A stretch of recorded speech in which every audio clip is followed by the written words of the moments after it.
Rohingya ক্রাইসিসটা global যে ডিসকাশনের ম্যাপের থেকে আসলে দূরে চলে গিয়েছিল, মানুষের মেমোরিতেই ছিল না যে এটা একটা বড় একটা ক্রাইসিস, বড় একটা হিউম্যানিটেরিয়ান ক্রাইসিস। এবং এখানে যে বাংলাদেশকে যে 10 লক্ষের উপর রোহিঙ্গাকে যে বাংলাদেশে লুক আফটার করতে হচ্ছে, এই পুরো জিনিসটা গ্লোবাল যে কোনো ডিসকাশনে ছিল না। তো প্রফেসর ইউনূস যখনই ইন্টারিম গভর্নমেন্ট টেক ওভার করলো, তারপরে থেকে উনি যেটা করলেন যে উনি একটা অফিস তৈরি করলেন, যে হাই রিপ্রেজেন্টেটিভের অফিস রোহিঙ্গা জন্য, যাতে এই ক্রাইসিসটা পুরো আবার নিয়ে যাতে পুরো বিশ্বব্যাপী এটা নিয়ে যাতে তুলে ধরা হয় যে এইটা যে এতগুলো লোক সাফার করছে, এটা গ্লোবাল পৃথিবীর মানে একটা বড় রকমের একটা হিউম্যানিটেরিয়ান ক্রাইসিস, এবং এটা যে একটা রিজিওনাল ক্রাইসিসের রূপ নিতে পারে, এবং এটার থেকে যে একটা বড় রকমের সিকিউরিটি সমস্যা তৈরি হতে পারে, এই জিনিসটা উনি বারবার জানাতে চাচ্ছেন। এই আলোকে আপনি গত ইউনাইটেড নেশনের জেনারেল অ্যাসেম্বলিতে উনি বক্তব্য রেখেছেন, এবং ওনার মুভের কারণে ওনার রিকোয়েস্টে ইউএন একটা রেজুলেশন অ্যাডপ্ট করেছে। এই রেজুলেশন অ্যাডপ্ট করার কারণে ইউএন এই যে সেপ্টেম্বরে একটা ওরা রোহিঙ্গাদের উপরে আলাদা একটা ডিসকাশন করবে, এটা একটা কনফারেন্স হবে রোহিঙ্গাদের উপরে, এবং ওয়ার্ল্ডের আমরা আশা করছি 170টার মতো দেশ এইখানে পার্টিসিপেট করবে আমাদের।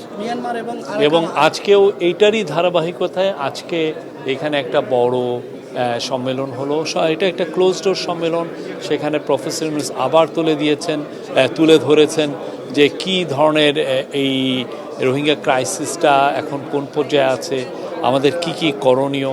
এবং এই পুরোটা এই আটনা সামিটের ওয়ান অফ দ্য মেজর জয়েন করার একটা one of the major reason ছিল যে এই ক্রাইসিসটাকে তুলে ধরা। এবং এখানে আজকে অনেকে ছিলেন, আজকে কাতার ফাউন্ডেশনের যে শাইখা হিন্দ, যিনি সিইও এবং খুবই ইনফ্লুয়েন্সিয়াল, উনি ছিলেন।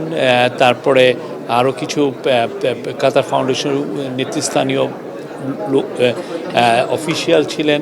তারপরে গাম্বিয়ার ফরেন মিনিস্টার ছিলেন। আপনি জানেন গাম্বিয়া হচ্ছে ইন্টারন্যাশনাল ক্রিমিনাল কোর্টে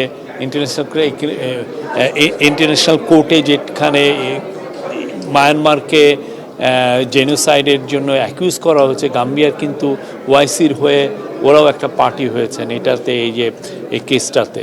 তো গাম্বিয়ার এখানে একটা রোল আছে। গাম্বিয়াও তুলে ধরেছেন যে না, এই ক্রাইসিসটা আসলে সবাইকে নিয়ে বলতে হবে, এটা নিয়ে বারবার বলতে হবে, এবং এই লোকদলকে ভুলে যাওয়া চলবে না।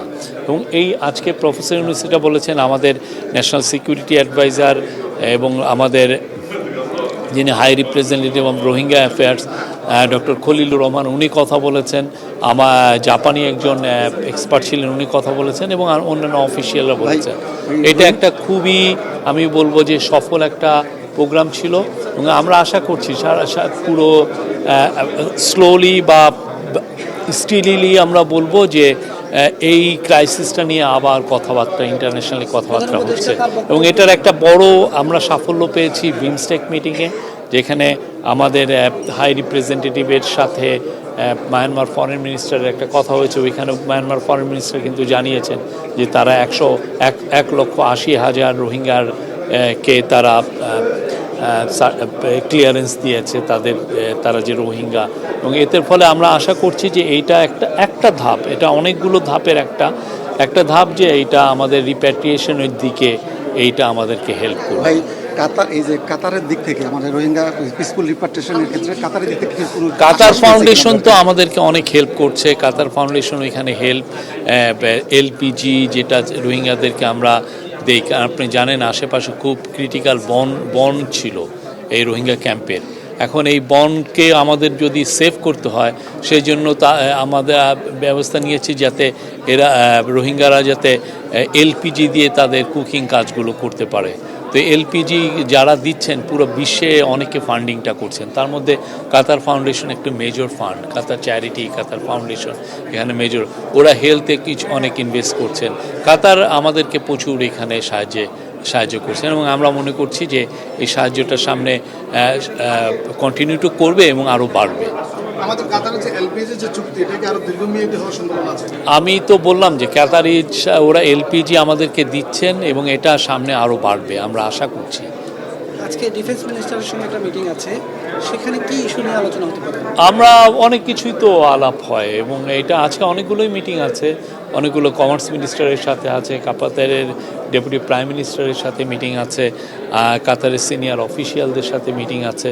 তো আমরা আশা করছি আজকের দিনটাও একটা ফ্রুটফুল দিন যাবে, অনেকগুলো বিষয় নিয়ে আতার হবে। আমরা আশা করছি যে বাংলাদেশের স্বার্থ সংশ্লিষ্ট সমস্ত জিনিসই আমরা এই মিটিংগুলোয় তুলে ধরা হবে।